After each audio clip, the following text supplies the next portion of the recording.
Jadi dari dulu ahli hadis yang ahlu sunnah sudah disesat-sesatkan, seperti mereka juga menyesatkan kita hari ini. Assalamualaikum warahmatullahi wabarakatuh.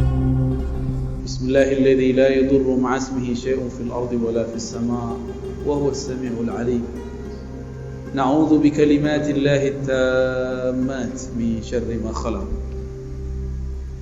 Allahumma inna nas'aluka al-'afwa wal 'afiyah fid din wad dunya wal akhirah. Wa nas'aluka an tukhrijana min zulumatil wahmi wal jahli ila al-ma'rifati wal ilmi. Amin ya rabbal 'alamin. Bapak Ibu jemaah subuh yang diberkahi Allah, Nabi selalu mendoakan umatnya yang bangun di subuh hari dengan mengatakan al-barakatu li ummati fi bukuriha, keberkahan bagi umatku yang bangun pada subuhnya, yang segera menghidupkan paginya. Semoga kita termasuk hamba-hambanya Allah, umat-umat Rasulullah yang mendapatkan keberkahan pagi. Cobalah pandang, cobalah lihat sekeliling kita. Siapa yang Allah takdirkan ia bangun subuh hari, Allah berkahi hidupnya, Allah berkahi badannya, Allah berkahi keluarganya. Kecuali yang kemudian hidupnya di luar sunnah Nabi sallallahu alaihi wasallam. Hatta kalaupun itu non muslim, hatta walaupun itu orang-orang yang tidak beriman, jika dia bangun di subuh hari walaupun cuma untuk berolahraga, Allah berkahi tubuhnya dengan kesehatan. Dan jika dilanjutkan, disempurnakan, bangun di subuh hari, bergerak, sujud kepada Allah, dia diberkahi dengan qalbu yang selamat, qalbun salim. Semoga Allah menjadikan qalbu yang hadir pagi ini qalbun yang salim. Amin ya rabbal alamin. Salim, selamat. Salah satu makna selamat adalah al-bara'ah, terbebas dari akidah yang menyimpang.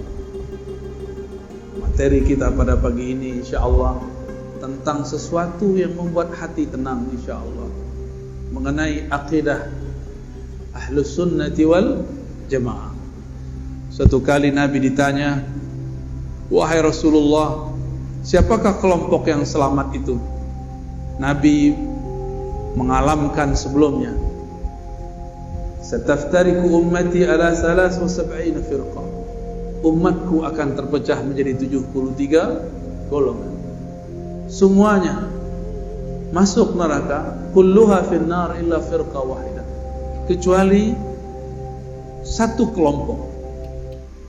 Man hiya ya Rasulullah? Nabi ditanya, siapakah mereka wahai Rasulullah? Nabi menjawab, ma ana alaihi wa ashabi, yaitu kelompok yang ana alaihi, aku menjadi imamnya, aku menjadi orang yang dia ikuti.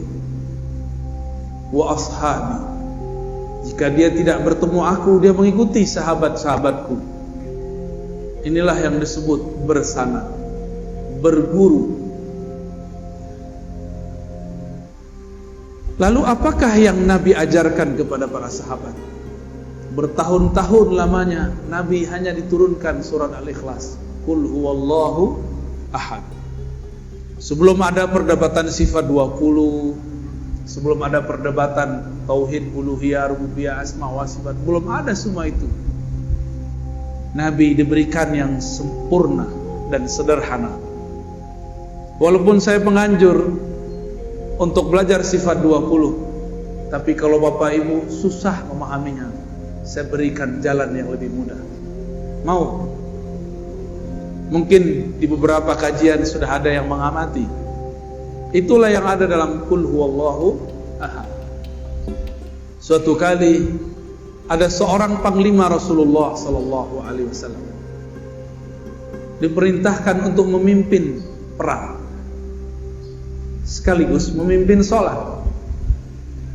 Setiap satu rakaat, 2 rakaat, di akhir rakaat dia selalu membaca Qul huwallahu ahad.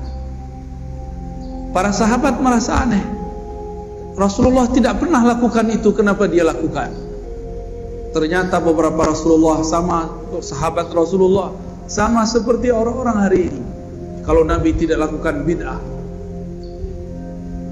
ternyata panglima ini lebih cerdas, tidak hanya strategi, dia juga cerdas secara fikih, cerdas secara rohani.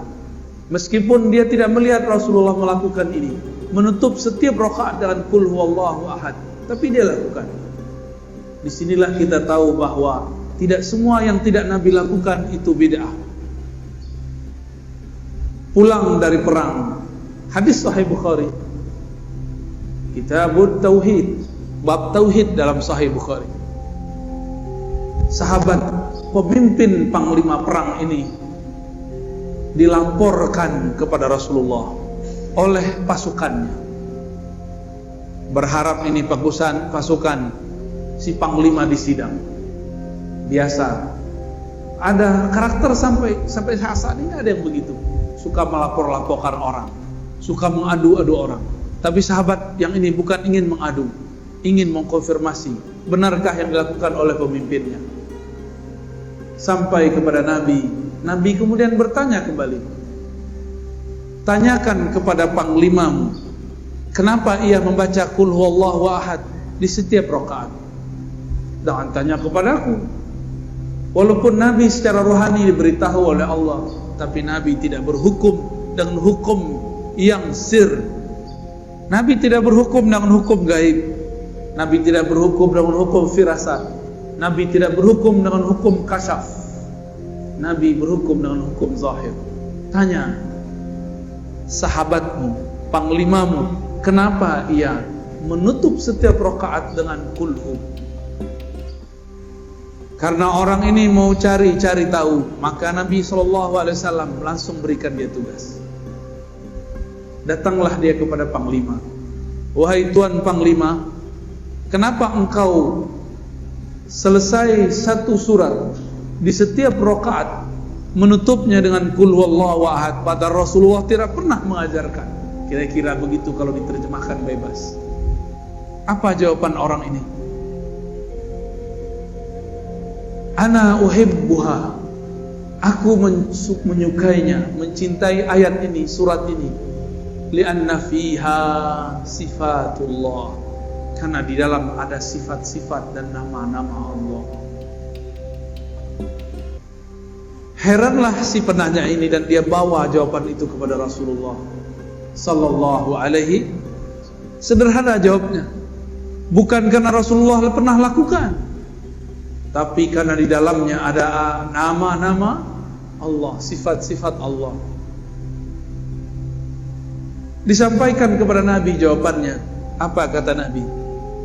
Akhbirhu, kabarkan kepada panglimamu, innallaha yuhibbu, Allah cinta kepadanya, karena dia cinta kepada sifat-sifatnya.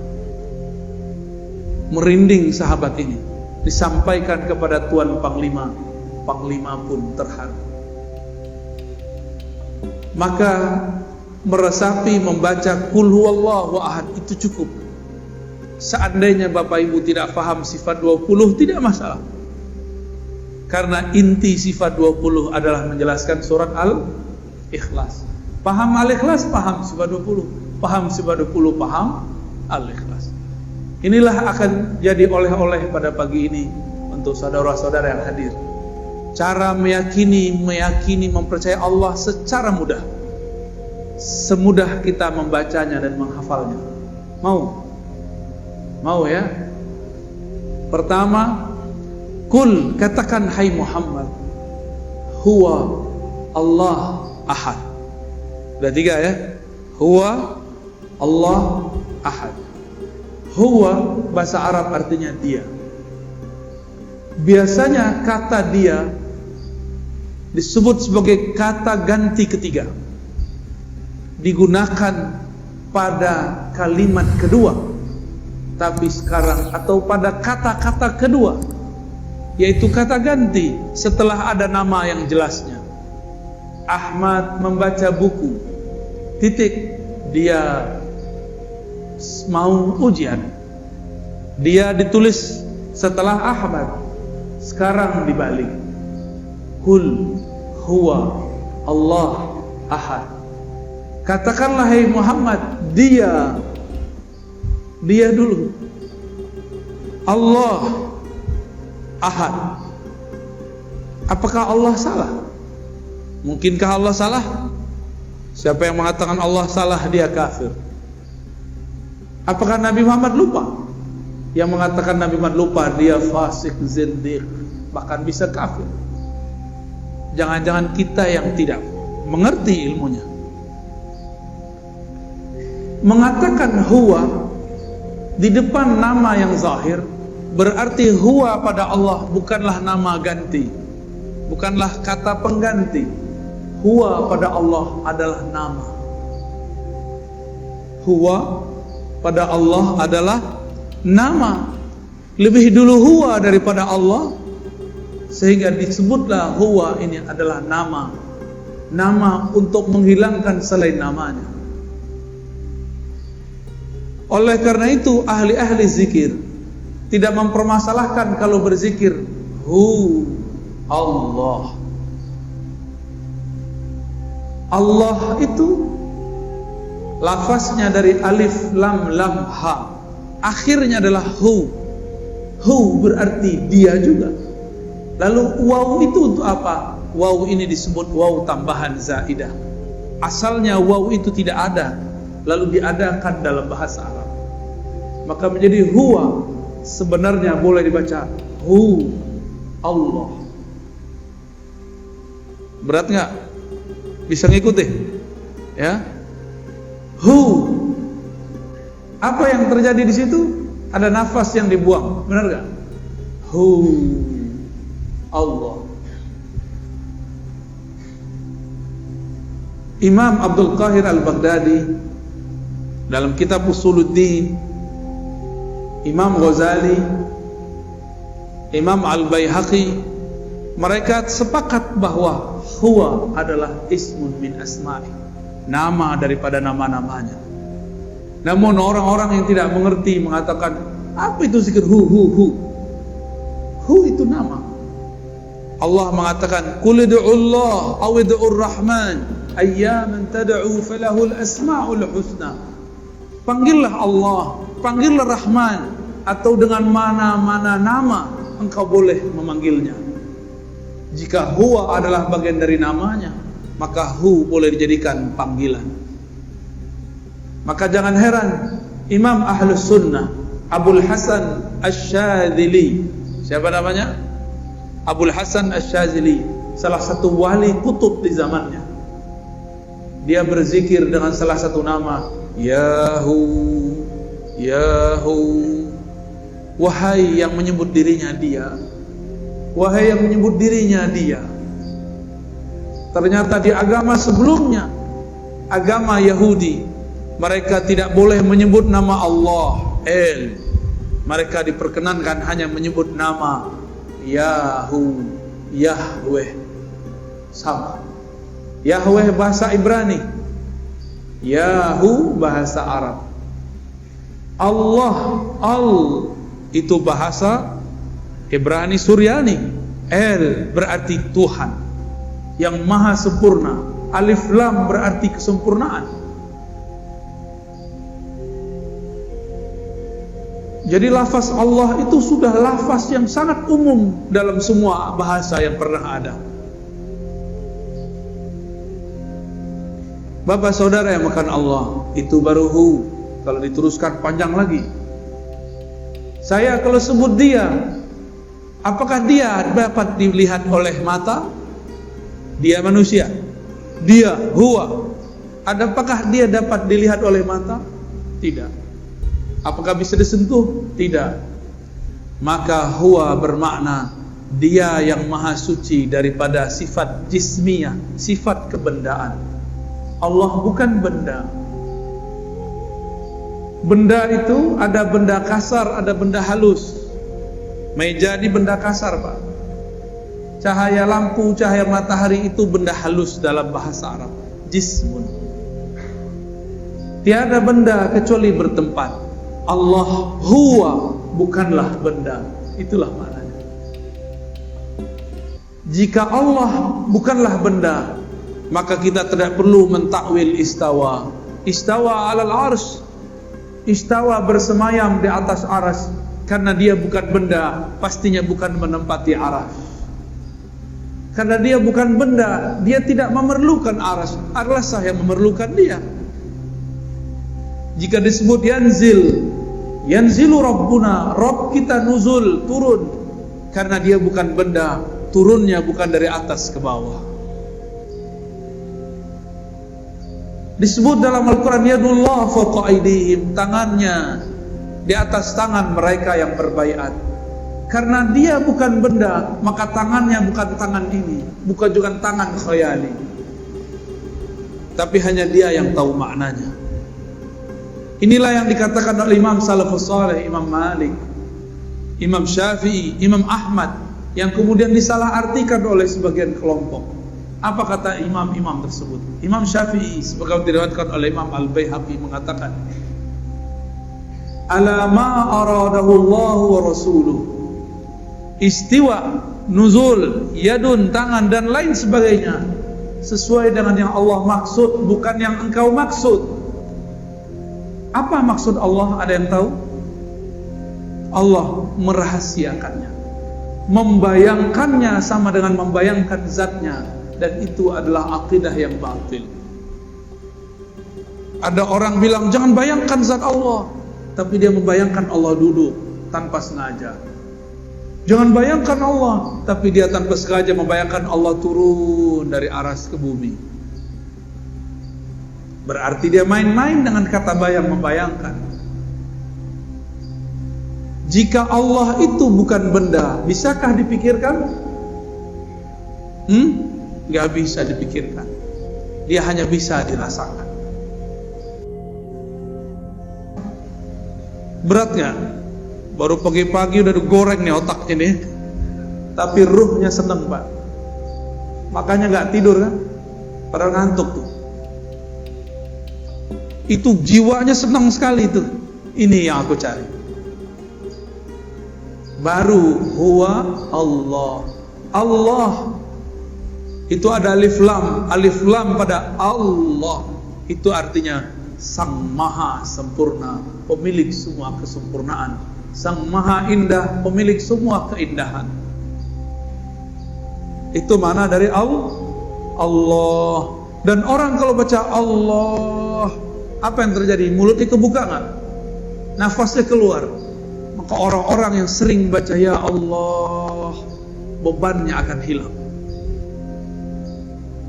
bebannya akan ringan, karena Allah lepaskan dengan namanya. Tiadalah nama Allah masuk pada suatu kolbu, melainkan kolbunya lebih bercahaya dan berkualitas.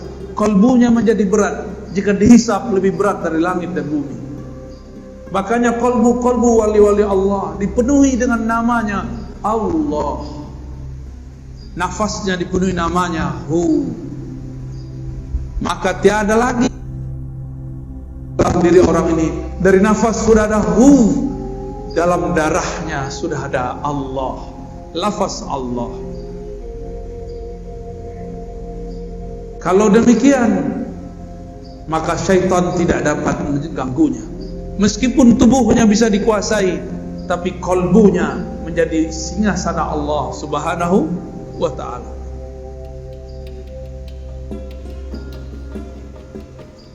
Allah di dalam surat Luqman dikatakan wala in sa'altahum man khalaqas samawati wal ard la yaqulunna Allah.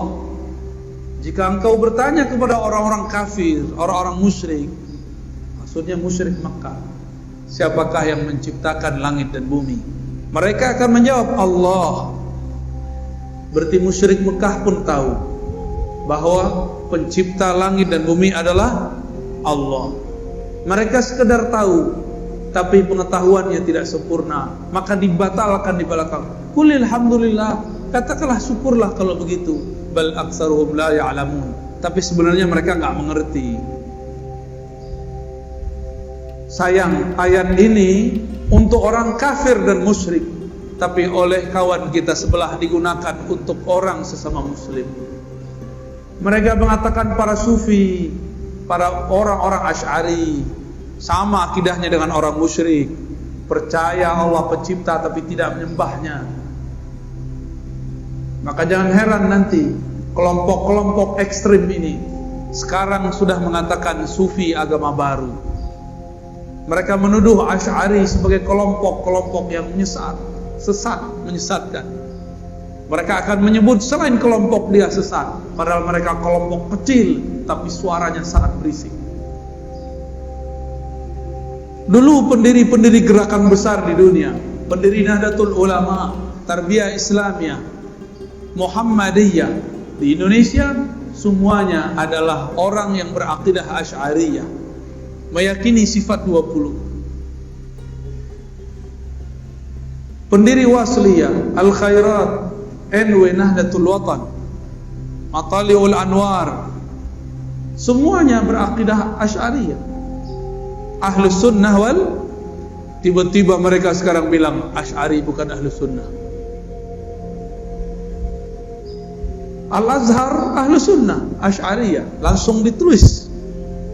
Ulama habaib di Yaman, Hadramaut, Al-Habib Umar, Al-Habib Al-Adni, semuanya berakidah Ahlus Sunnah Asy'ariyah.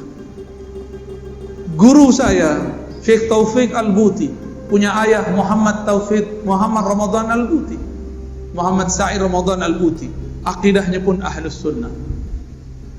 Syekh Wahbah Zuhaili ahli fikih abad ini yang baru saja wafat, beliau juga Ahlus Sunnah. Guru kami Syekh Badi Sayyid Al-Laham mengatakan jika ada orang mau buat mazhab zaman ini, Wahbah Zuhaili lah imamnya, tapi dia tidak mau buat mazhab baru.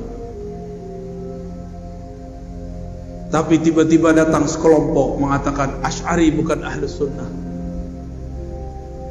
tapi suaranya berisik, ya. Seakan-akan dia lebih mengerti akidah Asy'ariyah daripada kita. Bahkan beberapa ustadz mereka sudah mulai terang-terangan di YouTube, di Facebook mengatakan Asy'ariyah firqatun dhallah, Asy'ari kelompok yang sesat. Di Malaysia sama, mereka sudah mulai muncul. Di India ada satu madrasah Duaiban, itu madrasah untuk kajian-kajian Ahlus Sunnah, kajian hadis. Jemaah tabligh orang-orang yang mendirikannya berasal dari kajian-kajian yang ada di Duaiban. Dan beberapa madrasah-madrasah sekitar India, Pakistan, mereka berakidah Asy'ariyah Maturidiyah. Datang Albani mengatakan tidak, kalian sufi baru, kelompok sesat. Di mana lagi? Di Turki ada Badi'uz Zaman Said Nursi.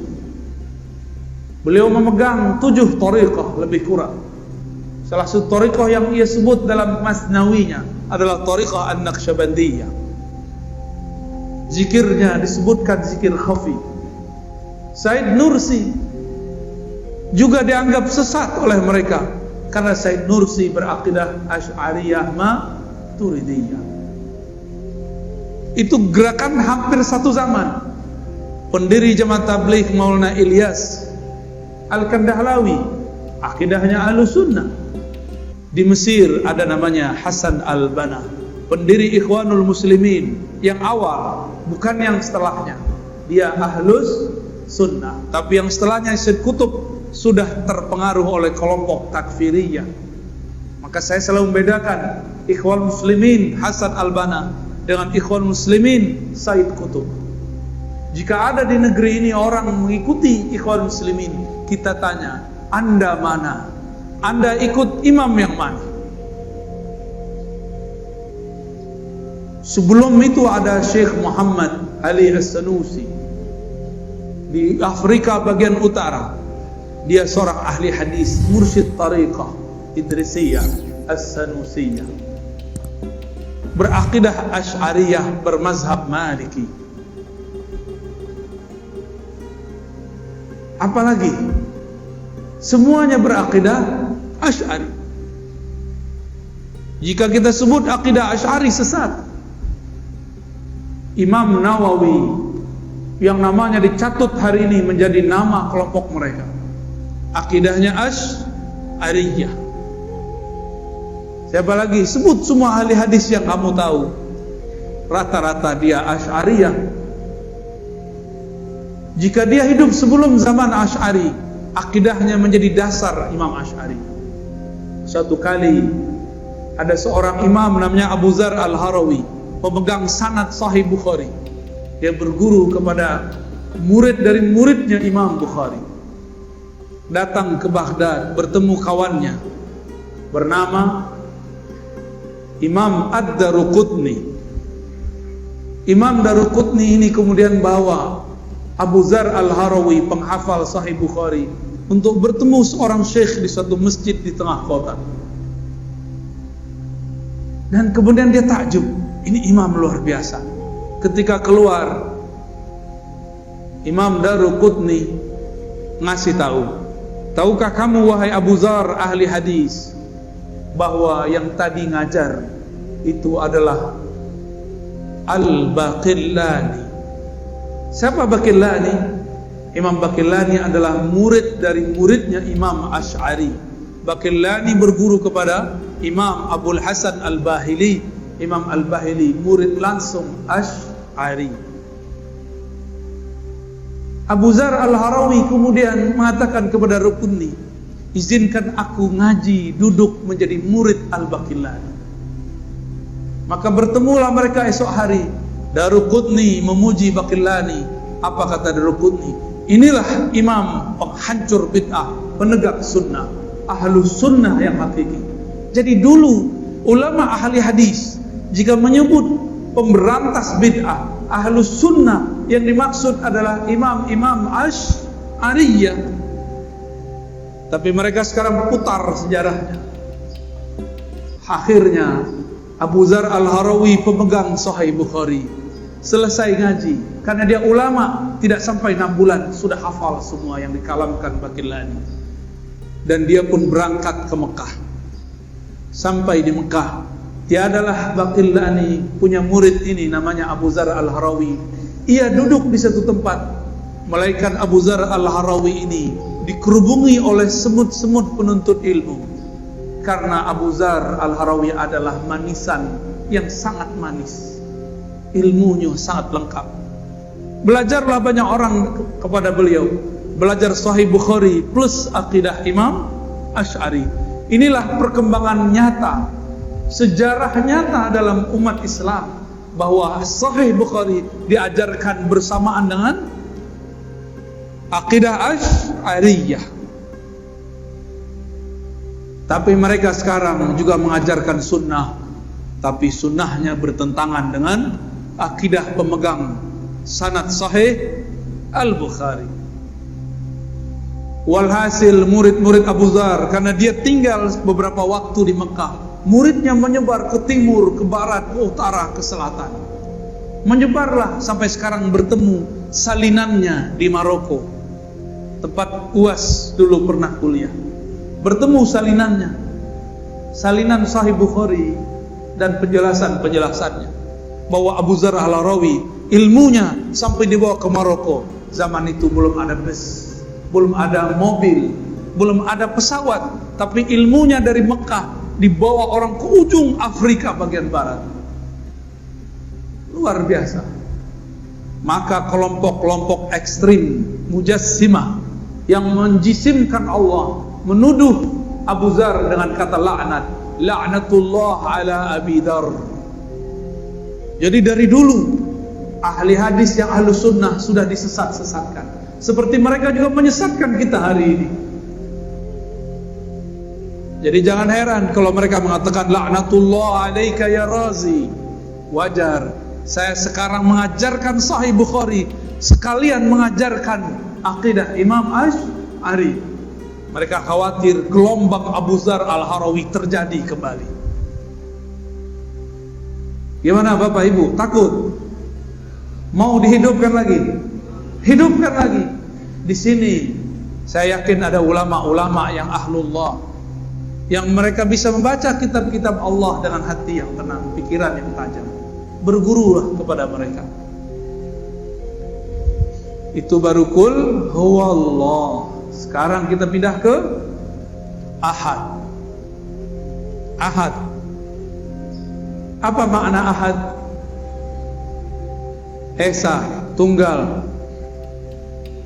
Bukan satu. Satu itu masih bisa dibilang. Tunggal tiada duanya. Esa tiada keduanya. Kalau satu masih ada dua. Ini perbedaan angka satu dengan esa. Wahid dengan ahad berbeda. Ahad itu adalah kesendirian Allah dengan zatnya. Bisa diulangi. Ahad itu kesendirian Allah dengan zatnya. Tiada bersamanya kecuali Dia semata-mata. Tiada insan, tiada ar-razi, tiada masjid ini, tiada kecuali hanya Dia. Maka disebutlah ahad itu namanya yang qadim. Nama apa? Qadim adalah masa sebelum adanya suatu masa azali. Alam kita sekarang disebut dengan alam nyata, alam ciptaan. Masa ciptaan, ini dia. Sebelum alam ini ada namanya azali. Sebelum azali ada namanya qadim. Jadi tahu beda qadim dengan azali? Karena beberapa ustadz di pesantren pun bingung apa beda qadim dan azali.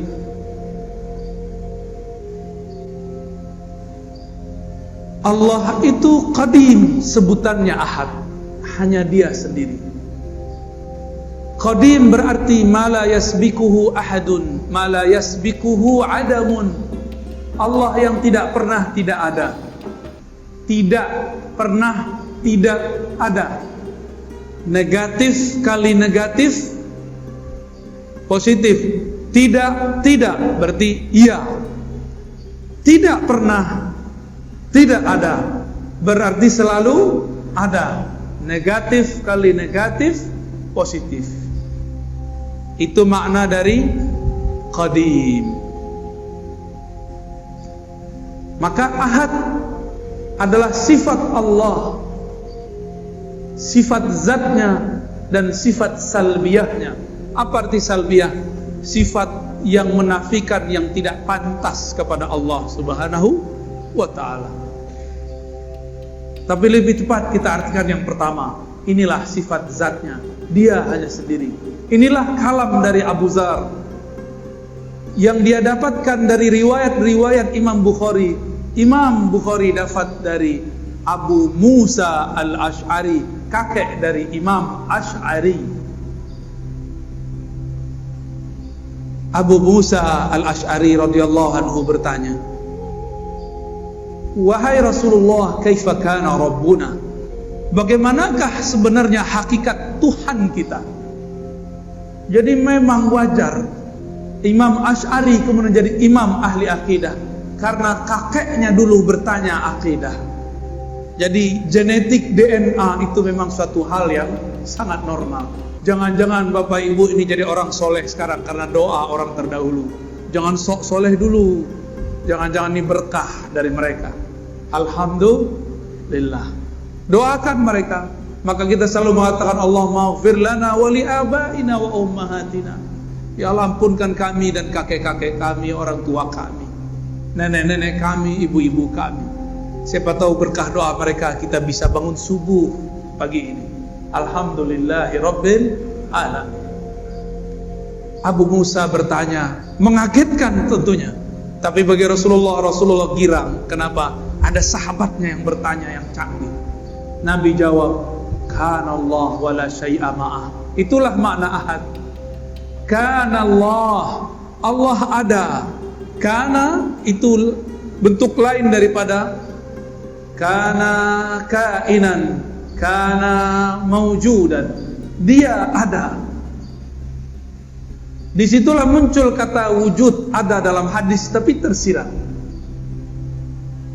Yang mengerti ahli akidah, orang cuma ngerti bahasa Arab tidak faham. Maka ada orang mengatakan tidak ada wujud dalam Al-Quran. Betul, tapi secara makna ada. Itu maksud orang yang ngomong gini. Cuma dipelintir oleh sebagian orang supaya mengadu umat dengan tokoh-tokohnya. Saya memang mengkritisi beliau, tapi saya juga mengkritisnya secara jujur. Haram mempelintir kata-kata kalau belum selesai kalimatnya. Kritiklah dia, tapi jangan mengkritiknya dengan berbohong atas namanya. Apa kata Nabi? Kanallahu wala syai'a ma'ah. Dia ada, tiada satupun bersamanya. Dia ada, tiada Ahmad. Dia ada, tiada Muhammad. Dia ada, tiada alam. Dia tiada ada, kita belum ada. Belum ada langit, belum ada bumi, belum ada arasy, belum ada solat, belum ada zakat, belum ada doa, belum ada. Dia sudah menetapkan dalam ilmunya yang qadim bahwa pada saat ini, detik ini, tanggal ini, hari ini akan ada orang berkumpul bercerita tentangnya, tentang ahadiyahnya, betapa bahagianya Allah, tersenyum Allah melihat orang yang menikmati nama-namanya disebut. Paham tidak paham, dia ridho. Inilah yang dikatakan Nabi, jika engkau melewati suatu taman-taman surga, farta'u, petiklah. Apakah itu taman surga wahai Rasulullah? Majelis-majelis zikir. Zikir itu ada zikir menyebut namanya, ada zikir mempelajari sifat-sifatnya. Inilah kajian akidah dan tauhid. Bahkan lebih tinggi kajian menyebut sifatnya daripada hanya menyebut-nyebut namanya. Orang-orang yang mengerti sifat Allah, makomnya lebih tinggi di sisi Allah daripada orang yang hanya mengenal namanya. Seperti orang yang tahu nama seseorang tapi tidak tahu siapa yang punya nama. Bapak Ibu jamaah subuh di hari Jumat, hari Kamis, apa Jumat? Hari Jumat berkumpul dalam pagi ini dua keberkahan, barakatus sabah, barakatul Jumat. Keberkahan subuh, keberkahan Jumat. Jadi Ahad, apa arti Ahad? Esa, dia dengan kesendiriannya. Tiada alam, tiada surga, tiada neraka, tiada Ahad kecualilah ia saja. Tiada Ahmad kecuali setelah dihapuskan. Baru kalau faham Ahad, berarti Allah perlu kita enggak? Allah sekarang masih Ahad enggak? Alam dicipta, Allah masih Ahad enggak? Berarti Allah masih sendiri? Jadi hanya Allah yang boleh jomblo, antum enggak boleh jomblo. Allah itu maha jomblo, maha sendiri. Itulah tanda zat yang sempurna. Kenapa kita perlu menikah, perlu teman? Karena kita tidak sempurna. Allah tidak perlu semua itu karena dia maha sempurna. Itulah alif lam dalam lafaz Allah.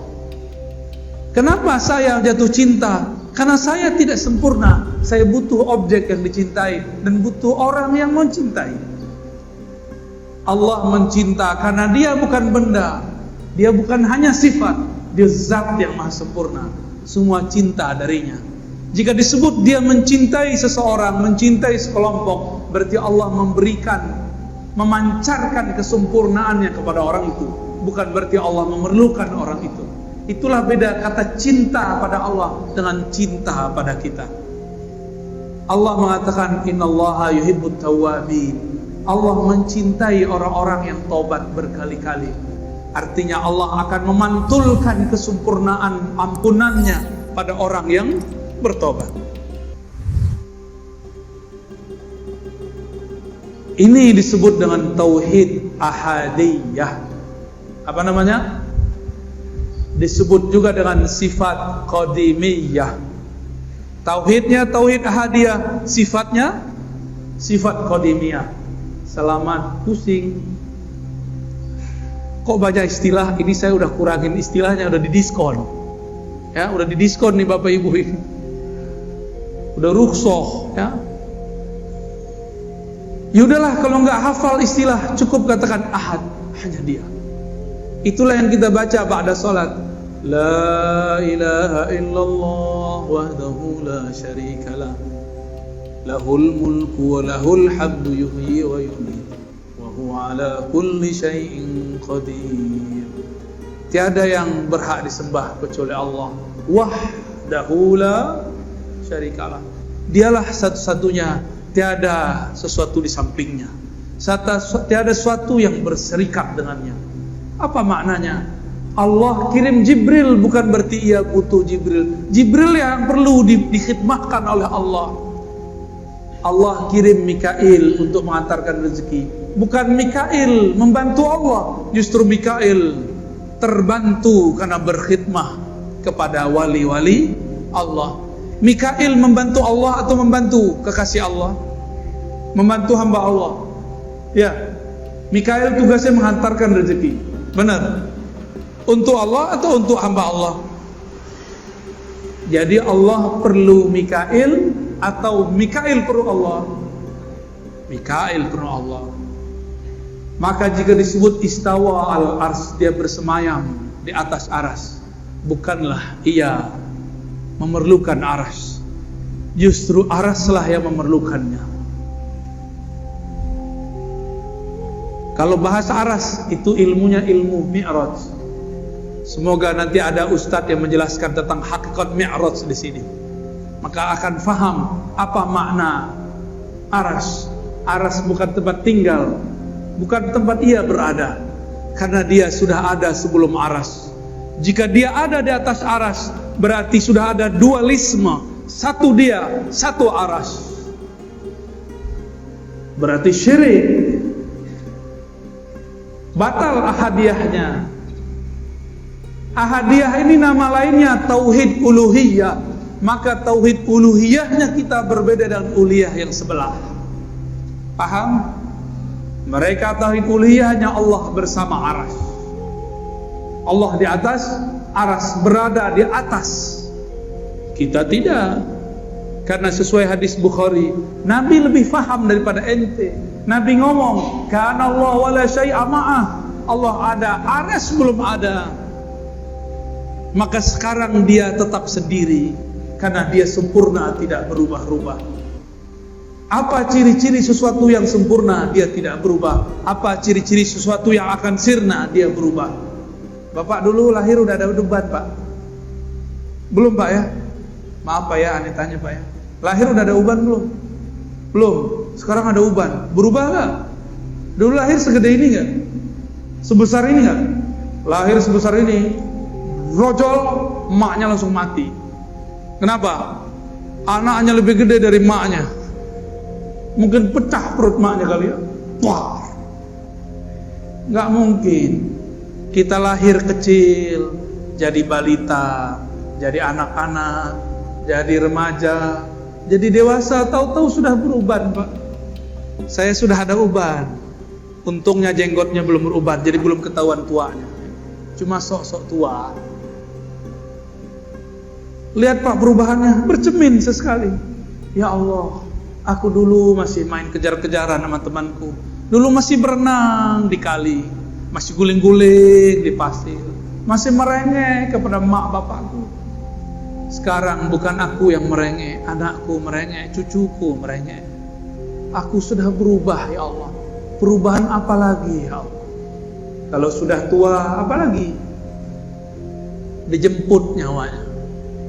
Sudah siap belum? Tapi kalau sudah kenal ahad harusnya siap. Walaupun amal belum banyak, cukup katakan ya Allah, modalku satu, kul huwallahu ahad. Selamat Pak. Jadi nanti kalau mau bangun tidur, bangun dari alam kubur, katakan huwallahu ahad, huwallahu ahad. Malaikat bingung mau hisab. Ini orang udah sakar, udah mabuk berallah, bertuhan. Udahlah, biarin tidur aja lah ya. Temannya Allah, ahlullah, aulia Allah. Maka biasakan sebelum tidur baca qul huwallahu ahad. Biasakan bangun tidur baca Allahu ahad. Biar bangun tidur itu, kalau bangunnya nanti bukan di bumi ini, tapi bangunnya di alam barzakh. Malaikat penunggu di alam barzakh hormat kepada kita. Wow, ada panglima, ada jenderal wali-wali Allah masuk ke tempat kita. Ayo kita sambut. Mau tidur wajib baca qul, bangun baca Allah Ahad, baru baca doa. Ya. Bapak nggak percaya, nanti protes kalau udah meninggal ya. Gimana cara protesnya? Bisa Pak, datangin saya lewat mimpi. Kalau diizinin, biasanya nggak diizinin Pak. Cukup kata malaikat. Malaikat mau nanya, man rabbuka? Kita udah bilang Allah Ahad. Bingung malaikat mau nanya, ilmunya lebih tinggi dariku, kata malaikat. Mungkar Nakir itu tugasnya cuma mengatakan man rabbuk, man nabiyuk, siapa Rabbmu, siapa nabimu. Dua aja tugasnya. Tapi sebelum itu lamanya bukan main. Antara dia dimatikan dan dia dikuburkan, dari dikuburkan sampai ditanya man rabbuka, lamanya bukan main. Gak bisa langsung ketemu Allah Pak. Enak amat langsung ketemu Allah. Kalau gitu saya mau mati langsung aja ya. Gak mudah. Kecuali wali. Wali itu diizinkan. Bapak Ibu yang dimuliakan Allah, itulah tauhid ahadiyah. Tauhid apa? Gampang ya. Dalam ahadiyah terhimpun sifat zatiyah, nafsiyah, dan sifat salbiyah. Allahus Samad, ini yang terakhir ya. Tapi sebenarnya kalau diterusin masih banyak tuh, ada 3 ayat lagi ya. Allahus Samad, Allah lah tempat semua makhluk bergantung. As-Samad inilah sifat ma'ani, disebut tauhid samadiyah. Itulah yang disebut ilmun hayat sama basar ya. Kalam, qadir, yani qudrah, iradah, itu dia di Samad. Allahus Samad artinya semua dari kita, bahkan satu helai di tubuh kita memerlukan campur tangannya. Yang menumbuhkan rambut Allah atau kita? Yang mengedipkan mata kita apa Allah? Yang mendenyutkan jantung Allah apa kita? Beneran? Coba kedipin matanya. Ting. Tuh, nggak kedip. Kedipin matanya, Pak. Bisa? Tuh, jadi kaku kan? Selama ini antum sadar atau tidak? Mata berkedip. Nggak sadar kan? Itu yang sadar Allah. Jadi kita udah lupa sama mata kita, Allah nggak lupa untuk menggerakkan mata kita. Coba tanya dokter, kalau mata nggak kedip gimana? Rusak mata kita. Ingat nggak Pak, jantungnya denyut, berdetak? Nggak ingat. Kita nggak sempet hatta tanya tuh dokter, Pak dokter, Bu dokter, kamu ngurus jantungmu nggak? Bilang ke jantungmu, tung, berdenyut yang biasa dong. Pas ketemu kekasih, dia deg-degan, duh. Kita ngomong ke jantung, tung, yang tenang, tung. Gak bisa, dia bergerak terus. Karena bukan kitalah yang mendenyutkan satu denyutan dalam jantung. Allah Subhanahu. Maka kita gak sadar alam yang dalam tubuh ini bergerak. Apakah Bapak Ibu yang mengalirkan darah ke ujung jari, darah ke ujung rambut, ujung kepala ya, rambut kita kan tumbuh di kepala. Di kepala itu ada darah pastinya. Jika dia tersumbat jadilah uban. Jadi itu udah alarm itu Pak. Bukan nakut-nakutin Pak, emang ini menakutkan ya. Selamat ketakutan. Allahus Samad.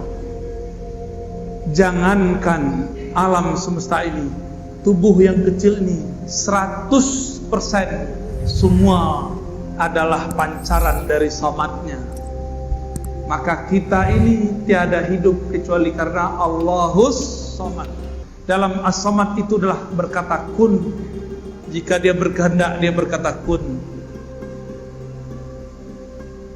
Dua sifat ini, ahadiyah, samadiyah, itu gabungan jadi sifat 20. Gampang toh? Tuh khatam langsung sifat 20. Cuma detailnya belum. Mahal itu Pak. Mahalnya tidak dapat dibeli, tapi karena sayang dikasih jual.